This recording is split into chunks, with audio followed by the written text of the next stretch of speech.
Sisi kama chuo cha polisi wanamaji tumeona ni vyema kabisa kuja kuzungumza na wanawake wa mtaa wa Swea pamoja na wasichana wa mtaa wa Swea, kwa sababu wanawake ni sehemu katika maendeleo ya jamii na nchi ya Tanzania kwa ujumla.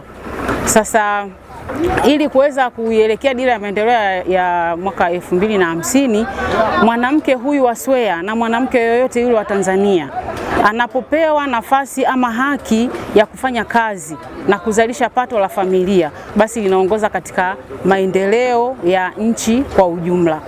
Lakini mwanamke huyu, moja ya haki zake anazotakiwa kupewa ni kutofanyiwa vitendo vya ukatili, ili awe na akili iliyotulia na amani katika kufanya shughuli za kuzalisha na kuleta maendeleo kwa nchi na taifa kwa ujumla.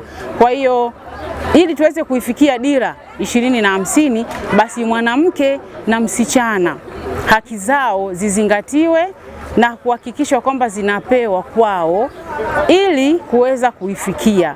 Kama mwanamke kuelekea kilele cha maadhimisho ya siku ya wanawake duniani, sisi kama jeshi la polisi na kama chuo cha polisi wanamaji Mwanza tumeona tusibaki nyuma, tuwe sambamba na wanawake kwa kuwapa elimu ya namna mbalimbali za kujiokoa, ili katika kauli mbiu yetu ya mwaka 2026 ya kilele cha maadhimisho ya wanawake wasiweze kubaki nyuma, tuweze kuvuka nao salama, ambapo tumetoa elimu ya namna mbalimbali ya kujiokoa katika maji kwa wanawake pamoja na wanaume. Maana hatutaki tu tuvuke na wanawake tukawaacha wanaume, tumewajumuisha na wanaume kwa kuwapa mbinu mbalimbali za kujiokoa pindi wanapokuwa wamepata majanga au athari katika maji, ambapo pia tumewafundisha umuhimu wa kuvaa majaketi okozi au life jacket, lakini pia kuchukua tahadhari mbalimbali kabla ya kwenda katika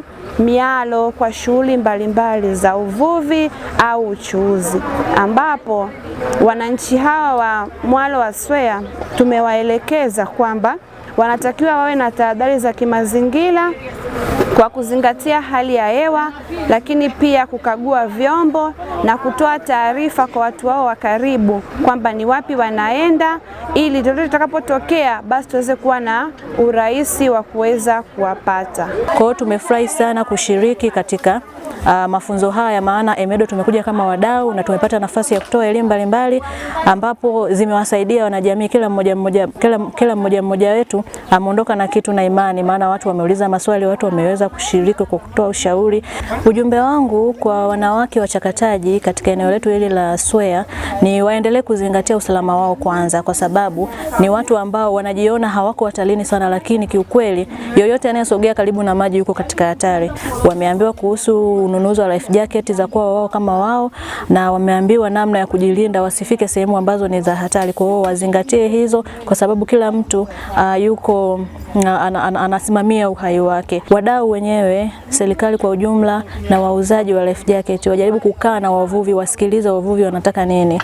Wakishawasikiliza wavuvi wanataka nini, wakapima na uwezo wa wavuvi, wanaweza wakafanya nao kazi, hata kama ni kwa kulipia kidogo kidogo, hata kama ni kwa mikopo na kadhalika, ili tu kila mmoja aweze kuweza kulipia ile life jacket na kuweza kuimiliki.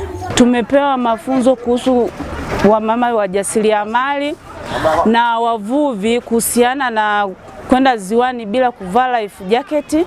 Pia tumepewa semina sisi wamama wachakataji, tunapokuwa pale mwaloni tuwe tumevaa life jacket au vile vifaa okozi kwa ajili ya maisha yetu na familia yetu. Pia tumepewa semina kuhusu unyanyasaji wa kijinsia kwa wamama, wababa na watoto. Katika somo la leo nimefurahi sana kujua jinsi ya kuweza kujikinga katika maeneo tunayofanyia biashara, kwa sababu kuna kipindi mimi nishawahi kuteleza, nikaanguka, nikagonga haya meno yangu. Lakini kwa leo nimefurahi sana kusikia somo la kuweza kujikinga na kuteleza pale mwambani, kwa sababu kuna utelezi. Upande wa vitendo vya ukatili nimejifunza, kwa sababu kuna wengine nimesikia somo kwamba ukatili unafanywa na jamii, yani ndugu kwa ndugu, na katika maeneo yetu kuna wengi wanafanya, lakini mtu ananyamaza, hatoi taarifa yoyote kwamba mtoto kafanyiwa hivi. Inakuwa wanazimana kimya kimya, baadaye wanapeana pesa kidogo, lakini mtoto ndiye anazidi kuumia.